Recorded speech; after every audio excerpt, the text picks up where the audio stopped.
Memang Nabi didesain salah, bukan salah, didesain salah, sehingga itu melahirkan hukum fikih. Nabi itu pernah sholat duhur, itu di riwayat Bukhari hanya 2 rakaat. Setelah itu pulang sampai pintu gerbang mau sampai dalam, sahabat yang kayak kita ini senangnya bukan main, karena ini revisi hukum dari 4 menjadi 2. Senangnya minta ampun itu. Yang kayak saya lah, termasuk jenengan semua. Terus kemudian sahabat yang akabirus sahabat karena beretika gak berani negur, gak berani tanya. Tapi ada sahabat namanya Dzulyaden. Maksudnya menjelaskan dikatakan Pak Quraisy, yang dilakukan Nabi pun ada yang tidak dari wahyu, dan itu bisa dengan arti didesain Allah salah untuk syariat. Akhirnya Nabi ditegur sama Dzulyaden, aku siroti sholatu amnasita ya Rasulullah. Apa ini sholat sekarang jadi 2, apa memang kau lupa?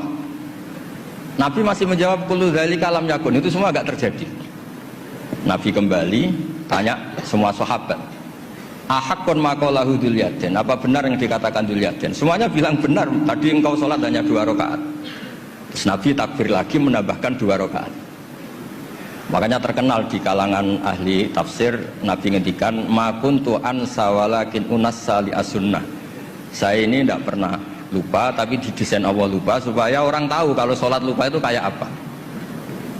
Alhamdulillah kita sering lupa, jadi ya. Kedua itu peristiwa Nabi itu mau sholat, sudah mau takbir, sudah di mihrab. Kata Nabi, makanakum, kamu diam di sini aja. Nabi pulang, setelah kembali ke masjid atau musola, yakturu ra'suhu ma'an, kelihatan habis mandi junub. Terus kata Nabi, oh ya tadi saya lupa belum mandi junub, makanya pulang terus mandi. Kata banyak kiai itu, kalau kita tidak akan Gus lupa itu. Ya lupa itu, maksudnya lupa mandinya apa lupa junubnya tidak tahu saya. Kata kiai yang bela Nabi itu menunjukkan Nabi itu mesra, mau sholat saja masih dapat jatah katanya. Nah kalau kiai kan tidak mesra, makanya tidak kalami itu kan. Tapi intinya Nabi itu manusiawi sekali, dia pernah lupa sudah di itu. Kalau yang melakukan Pak Rektor mesti mikir apa ya, semua mikir gitu. Pak Rektor sholat duhur 2 rakaat pasti mikir apa tuh nganti lali kan gitu. Sebetulnya itu meraktekkan sunnah Rasul tadi, benar.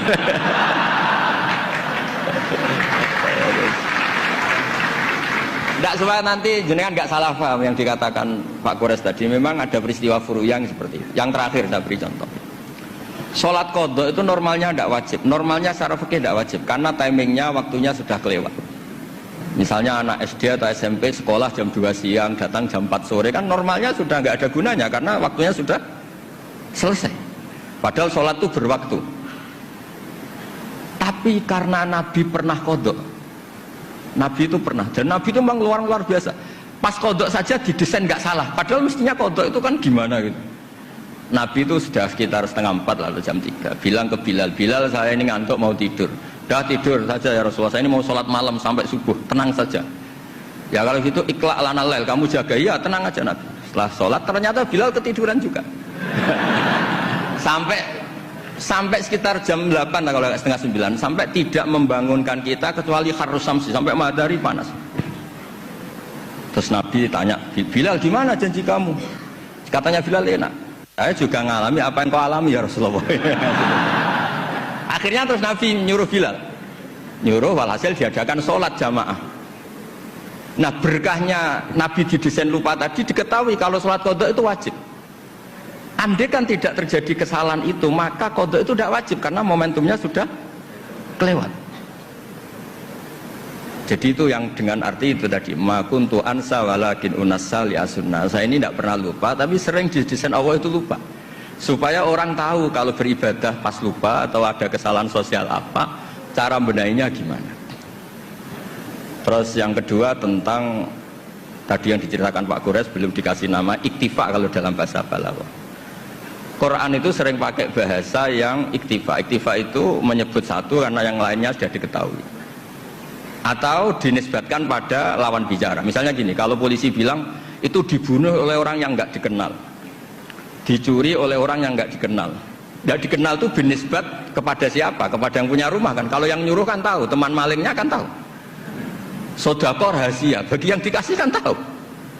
Bilang rahasia binisbat ke siapa? Nah begitu juga Quran sering cerita alladzina yu'minuna bil ghaibi. Semua orang Islam tuh iman sama Nabi Muhammad SAW. Itu tidak gaib, Nabi musyahad, Nabi maujud musyahad. Tapi iktifa bil ghaibi wa bil musyahad. Orang yang enggak kelihatan saja iman, apalagi sama yang kelihatan. Jadi ada lagi wa huwallazi yabda'ul khalqa tsumma yu'idu wa huwa ahwanu alaih.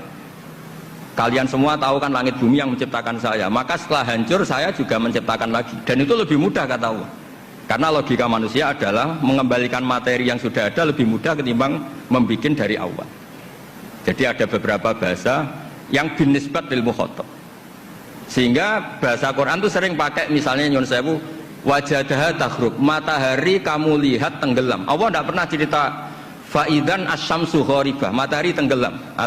Nggak mungkin matahari yang al-jirmul akbar, fisik yang lebih besar tenggelam di bumi yang lebih kecil, nggak ada. Tapi fi nazaril aini, menurut pandangan mata, matahari sekarang sudah tenggelam di gunung itu. Wajadaha taghrub.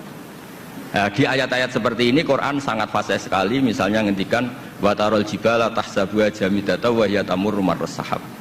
Wajadaha taghrub. Jadi kita mengatakan matahari tenggelam itu binisbat dengan ukuran mata kita melihat matahari tenggelam. Tapi hakikatnya tidak mungkin matahari yang lebih besar ketimbang bumi kemudian tenggelam di bumi. Nah makanya aturan-aturan tafsir yang dikatakan Pak Quraisy itu pilihannya dua. Kamu pura-pura nggak tahu saja sehingga GR jadi ahli tafsir, atau ahli tafsir tugas karena UI butuh pusat studi tafsir terus ada yang daftar terus masuk gitu saja. Itu nggak ada ukurannya pokoknya kroninya rektor masuk gitu. Kalau ukurannya dites ya mungkin yang lulus saya tok. Kalau dites itu yang lulus saya tok. Ya ini guyon tapi betulan katanya. Jadi apa ya gitu.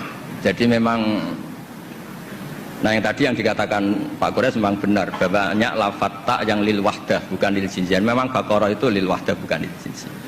Dan memang di beberapa tafsir termasuk tafsir di Kemenak itu juga masih diberi kata betina. Itu satu-satunya kita bela itu nyari tafsir-tafsir yang kebetulan sejenis. Ada riwayat mengatakan itu unsan, tangintimnya kapan? Tapi memang di bahasa Arab tuh gitu ya. Makanya Abu Hanifah dulu pernah dibully, ditanya apa Namlatu Sulaiman. Beliau zaman itu mungkin belum ila darujatil mustahid, jawab perempuan. Alasannya qalat namlatun. Terus diingatkan sama ahli bahasa, itu namlah li wahdatil jinsi, karena dari kata ya ayuhan namlu ketika jenis pakai tanpa tak, ya ayuhan namlu dkhulu masakinakum, ketika sudah wahdah qalat namlatun. Makanya di antara argumentasinya Nabi Adam dulu nanti itu mau debat sama malaikat kan kata Allah kan wala taqrabah hadis syajarah, pohon itu berarti satu tok yang dilarang, yang lainnya boleh. Jadi itu masalah-masalah yang setidaknya karena Anda dengar dari Pak Quraisy, dari saya, setidaknya bertobat lah. Kalau tidak ahlinya ya jangan ikut gitu. Itu aja berkahnya mengerti, kalau tidak mengerti itu ya itu. Jadi ya bertobat, kalau tobatnya diterima ya alhamdulillah, kalau enggak ya berharap diterima kapan-kapan.